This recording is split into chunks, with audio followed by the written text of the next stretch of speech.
नमस्कार जय जगन्नाथ दर्शक बंधु एक नुआ अध्याय आपण मानक स्वागत।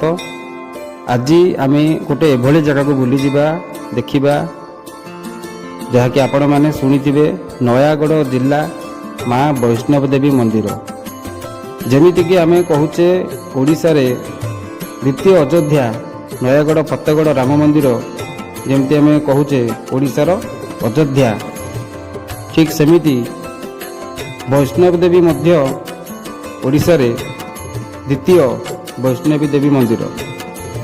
तेणुक आसतु जीवा वैष्णव देवी मंदिर नयागढ़।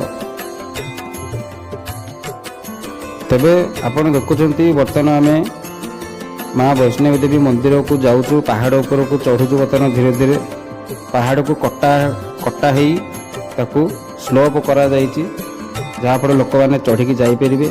देखो तो ये जो भक्त मैंने आसुंच गोड़ हाथ धुआधुई करने सुविधा अच्छी।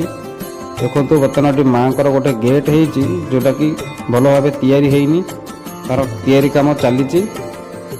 एवं आसतु माँ को दर्शन करवा। देखो ये माँ अच्छा माँ वैष्णवी देवी। तेबे बाँ पट रहा मंदिर को प्रवेश करने बाट चलतु आम जा मंदिर को प्रवेश करवा। तेरे देखो मंदिर चतुर्पार्श्व काम चली काम संपूर्ण भाव सरनी आप देखिपे। आम बर्तमान मंदिर पाखे आसी पहुँची गलु किंतु मंदिर भितर को मोबाइल कैमेरा नवा अलाउ ना। देखु यही बाटटी हूँ मंदिर प्रस्थान बाट। तेबे आम माँ को दर्शन कलु भल भाव दर्शन कलु। तेबे यही प्रस्थान बाट दे आम बर्तमान बाहरी आसिलु। देखु कौ भाव कार्य करा जाइछि। तेबे आमे बर्तमान आसी जो सामने देखा जाउथो रेस्ट रूम रे आसी आमे बर्तमान पहुँचलु। आपण देखि पाथुबे ए जो गाड़ी सब थुआ जे सेटा होची गाड़ी स्टैंड।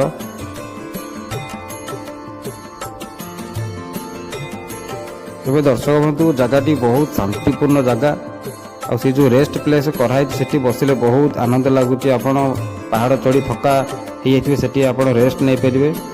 एवं आसतु आम देखा से रेस्ट रूम रे देखु विभिन्न प्रकार देवी मान अच्छा माँ ब्रह्मचारिणी माँ चंद्रघंटा माँ कुष्मांडा पाखे अच्छा स्कंद माता पाखे अच्छा माँ कात्यायनी पाखे अच्छा कालरात्रि पाखे अच्छा महागौरी पाखे अच्छा सिद्धिदात्री। तेरे मंदिर यहाँ हूँ प्रस्थान बाट। मंदिर को जीवा पूर्व प्रथम ये वैष्णवी देवी दर्शन करा पड़ो। एवं आमर दर्शन सरी जाइए। आम बर्तमान भैरव बाबा मंदिर को बर्तमान आम दर्शन करने जा चलतु। देखु ये नुआ कम हो छेला पत्थर साहाय्य पाहाच करा जहाँकि संपूर्ण रूपे काम सरीनी। गोड़ को हल्का रूपे काटुथा पहाच चढ़ी गला बेले बहुत उच्चा भी पहाड़टा चढ़ी जावाक बहुत कष्ट गोड़ कौन हो जाऊँगी। तथापि आम जा भैरव बाबा को दर्शन करवा। एठी धोईवाई सुविधा करा जाइछि। आसतु आम बर्तमान भैरव बाबा मंदिर को जीवा। देखंतु एठी जड़े बर्तमान बसिछंती पूजक जी कि हिंदी रे कथबार्ता करछंती। तांको घर एठी नुह ओडिशार से लोक नुहंती। सी एठी ओडिशार आसी भैरव बाबा को एठी पूजा करछंती एवं भैरव बाबा को विषय रे जहाँ जानिछंती मध्ये से लोक मानकु कहउछंती। देखंतु एठी ही अछंती भैरव बाबा आपण माने देखि पारुथिबे। एबे दर्शक बंधु जगहटी बहुत सुंदर होईची। पहाड़ उपरू केमिति देखा जाउची मु आपनको चतुर्पार्श्व कैमेरा बुलाई बर्तमान आपको देखा। देखु पहाड़ उपरू केमिति देखा जाउची भैरव बाबा मंदिर पादतल। तेबे भैरव बाबा को दर्शन तो हो गला। एबे आमे तल को जीवा देखिबा। तेबे आमे तल को आसी देखिलु गाड़ी स्टैंड पाखे गोटे घोड़ाटीए ता छुआ सहित सेठी खाइबार लगी। घोड़ा तो समस्ते देखी किंतु घोड़ा सहित छुआ भी अच्छी ताको देखी हमको बहुत खुशी लगिला।